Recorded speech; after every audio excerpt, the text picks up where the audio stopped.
A billboard looks like one of the simplest businesses imaginable. Build a steel structure beside a busy road, attach an advertisement, collect rent from the company whose logo is displayed, and leave the sign standing there while thousands of drivers pass every day. The product does not spoil. Customers do not touch it. There is no checkout line, no complicated inventory, and almost no visible activity. It looks less like a business and more like a very tall rental property. But the steel structure is not the most valuable part. In many cases, it is not even close. The real business is controlling the legal right to place a message in one specific location where a predictable stream of people will see it. The billboard is only the frame. What the operator is actually renting is attention. That distinction changes everything. A billboard in a weak location can be large, illuminated, and beautifully maintained while producing disappointing revenue. Another structure with almost identical construction can be far more valuable because it faces slower traffic, sits near a major intersection, or reaches commuters at the exact moment they are deciding where to eat, shop, or exit the highway. The difference is not the sign, it is the audience attached to the land. This is why billboard operators care about details that an ordinary driver barely notices. Traffic volume, viewing distance, direction of travel, speed, obstructions, illumination, and the amount of time a message remains visible. A driver moving slowly through an urban corridor may have several seconds to notice and understand an advertisement. A driver passing at highway speed has far less time. A sign may technically face thousands of vehicles, but if trees block part of it, or the message appears after the relevant exit, much of that traffic is commercially useless. The operator, therefore, does not simply sell square feet. The operator sells repeated opportunities to be noticed. Before that opportunity can be sold, however, someone must secure the location. The billboard company may own the land, but many signs stand on property controlled by someone else. In those cases, the operator negotiates a ground lease with the landowner, paying for the right to install and operate the structure. That creates two businesses stacked on top of each other. The advertiser rents space from the billboard operator. The billboard operator may be renting the physical site from the property owner.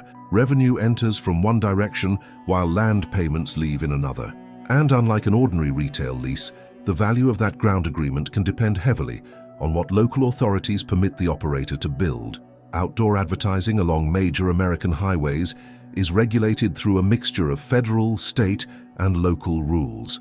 The Highway Beautification Act of 1965 established federal controls along interstate and certain federally supported highway systems, while states and municipalities can impose stricter standards. The result varies dramatically by location. Some communities allow billboards under detailed conditions, others severely restrict or effectively prohibit new ones. That means an old permitted billboard can possess something more valuable than steel and concrete: scarcity. A new competitor may be unable to build another sign nearby, even if they can afford the land and construction. The existing operator is not merely renting advertising space. It may control one of the few legal structures capable of reaching that road. This is the first major contradiction of the industry. Regulation creates costs and limitations, but it can also protect existing inventory from new competition. Once the location is secured, the operator still needs advertisers. Traditional billboards are commonly sold for campaigns lasting several weeks or months. Larger structures, often called bulletins, target major roads and highways. Smaller poster formats are used along urban streets and other traffic corridors. Large operators do not always sell one sign at a time. They may package multiple locations so a campaign reaches a target percentage of people across a market. An advertiser buying billboards throughout a city is not simply purchasing separate pieces of vinyl. It is buying reach and frequency. How many people are likely to see the campaign and how often they may encounter it. This makes the sales operation much more important than the physical structure suggests. Someone must find advertisers, price inventory, negotiate contracts, schedule campaigns, coordinate artwork, and replace creative material when a campaign ends. Local restaurants, hospitals, attorneys, and car dealerships may buy individual markets. National brands may purchase coordinated campaigns across many cities. In 2024, major American out-of-home advertisers included Apple, McDonald's, Amazon, Coca-Cola, and Verizon. The broader U.S. out-of-home advertising industry surpassed $9.1 billion in revenue that year, according to the industry trade association OAAA. That is real demand. But billboard revenue is not automatic. A sign with no advertiser is the outdoor equivalent of an empty hotel room. The structure still occupies land. Lease payments may continue. Taxes, insurance, and maintenance do not disappear, yet the advertising opportunity for that week is gone forever. It cannot be stored and sold next year. This is where occupancy becomes central. An operator with strong locations and an effective sales team can keep much of its inventory rented at attractive prices.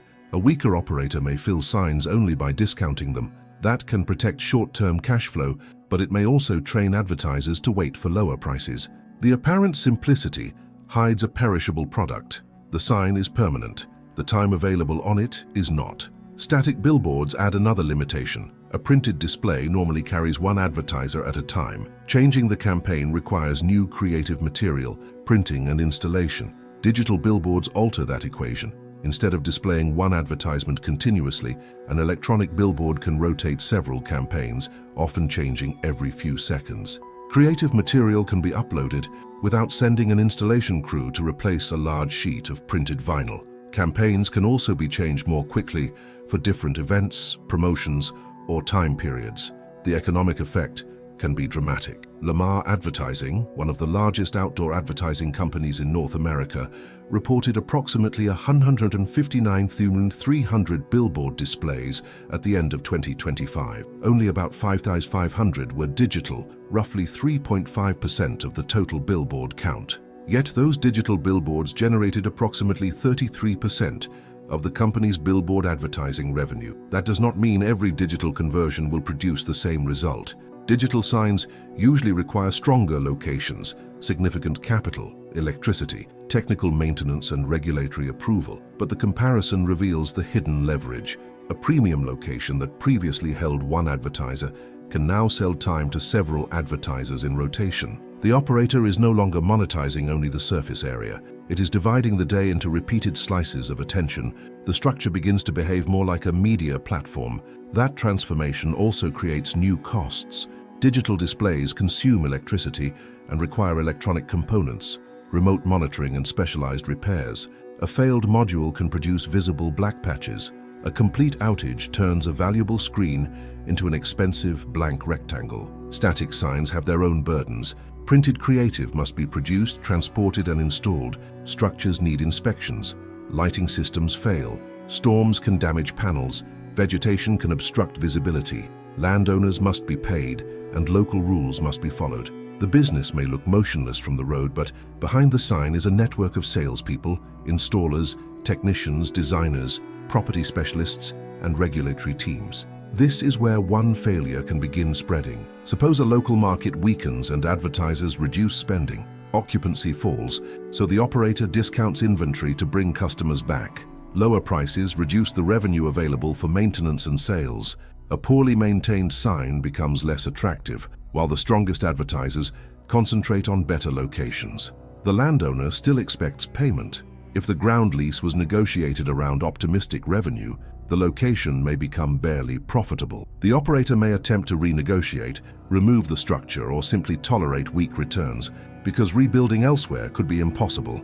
The sign remains visible. The economics beneath it have changed.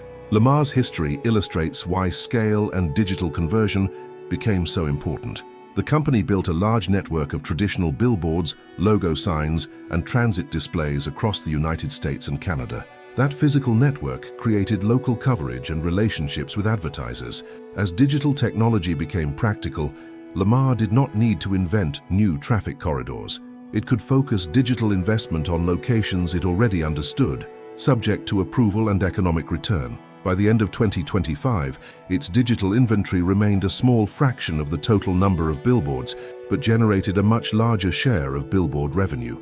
Lamar reported approximately $2.01 billion in billboard advertising revenue that year, and billboard adjusted EBITDA of roughly $1.12 billion before corporate expenses and other adjustments. The case demonstrates the power of combining scarce locations with more flexible inventory. But it also shows why the business is difficult for a small newcomer to copy. A large operator can spread sales teams, technology, maintenance crews, and advertiser relationships across thousands of displays. It can offer regional or national campaigns instead of relying entirely on one sign and a handful of local customers. A small independent operator may still own a valuable billboard.